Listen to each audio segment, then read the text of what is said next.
Illinois faces some big challenges. Today, you're about to hear a truly honest analysis of the problems we face. Equally important, you'll also hear an in-depth discussion of some practical solutions. This is your radio source for stories, the insight, and the answers you won't hear anywhere else, not in the media, and not coming from Springfield. You're listening to Illinois Rising, presented by the Illinois Opportunity Project. Now, here's your host, AM 560's Dan Proft.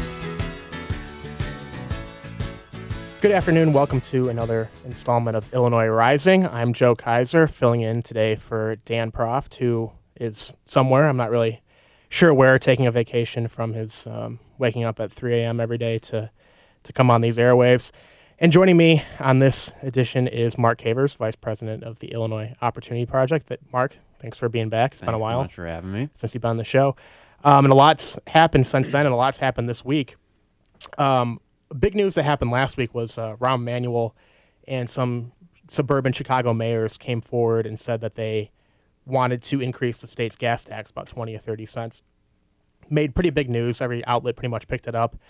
And, you know, this is a regressive tax. It's something that people aren't too happy about. And thankfully, some state lawmakers also are taking the lead on the opposition to this. State Representatives Alan Skillicorn, Republican from East Dundee, and State Representative Jeannie Ives, Republican from Wheaton, held a press conference this week arguing against the proposed gas tax and, you know, just laid out the arguments about why this is a bad policy proposal, why the state can't take this, and why moving forward this is just, we need to go in a different direction. And to hear more about that, we do have State Representative Alan Skillicorn, Republican from East Dundee, on the line right now. Alan, how are you? Thanks for joining us. Very good. Thanks for having me. And people will be crushed if we raise gas taxes. So talk a little bit about that. Why, in particular, gas taxes? Why is that such a burden on taxpayers? Well, it's a burden because so many people commute to work. They commute to go see their families.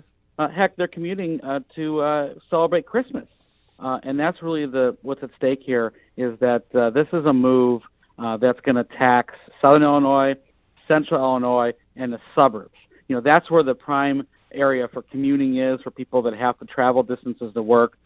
You know, in those areas, they're spread out. Public transportation is not not effective there. So it's a big deal. And, you know, these are the people paying the big tax, and a lot of the tax money gets diverted to public transportation anyways. So effectively, we're subsidizing, you know, the system that, you know, the people that take the train into the city or the people who are riding buses in the city. And Alan, you know, I think we've heard over the last 6 months or a year that, this is Mark Cavers, that something needs to be done to fix our transportation, to fix roads and bridges. And, you know, you guys talked about $200 million being diverted to the Obama Library.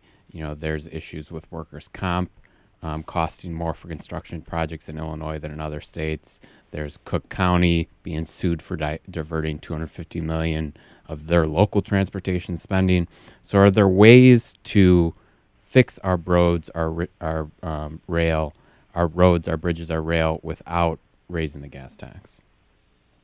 So let's talk about some of those specific issues. So first, this does nothing to bend the cost curve down.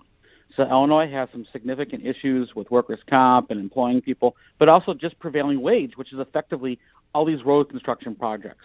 And we all know when we drive by a road construction project that they're not run all that efficiently. I mean, the person that's holding the sign to stop traffic, you know, is making nearly $100,000 a year just to hold a sign. Now, granted, that's a person that is qualified to do other jobs, and sometimes they rotate. But come on, we can actually have a more efficient system to do this. We've got to look at prevailing wage. We've got to look at workers' compensation. We've got to look at how we award these bids. I mean, unfortunately, a lot of these bids go to corrupt Chicago firms, and this is just money that's going into special interest pockets. So we have to remember that. But then look at some of the other things. So, you know, the Obama Center, this Obama Political Center, you know, we're spending over $200 million to build this. That includes that we're going to build an L stop to nowhere just for that Obama Center. That's ridiculous. Why are taxpayers, specifically people who are paying at the pump, funding this? The money we spend at the pump should go to roads and bridges and real transportation, not subsidizing some of these pet projects. So, I mean, there's even more to this here. 2 years ago, the state voters changed the Constitution, making a transportation lockbox. Now we have millions of dollars more that are going straight to transportation. Yet we need to raise taxes. That's baloney. These are just greedy politicians that are taking advantage of a time when gas taxes are low to push a 30-cent gas tax onto us, which is making us the highest in the nation. It's ridiculous. You mentioned some of those reforms that we need: prevailing wage reform, workers' compensation reform. There's so much that the state needs to do differently to get the economy back on track. But what you're hearing from Democrats, the new Democrat General Assembly and Governor Pritzker, is new revenue streams, whether it's a gas tax or taxing marijuana or taxing casinos or a progressive income tax. What revenue streams, when you guys get back in January for the new General Assembly, do you think Democrats will target first? And then also, in the super minority, how do you plan to advocate for those reforms that you just mentioned? So when the Governor-elect Pritzker was running, he was promising all these additional spending programs. I think it was calculated that, we're talking billions and billions of dollars more spending. Well, we're already at a $2.5 billion deficit. And can we really tax people more? A population is going down. I mean, the latest report, we have almost 50,000 people that lost Illinois last year. If population is going down and the need for services are going down, why are we talking about raising taxes?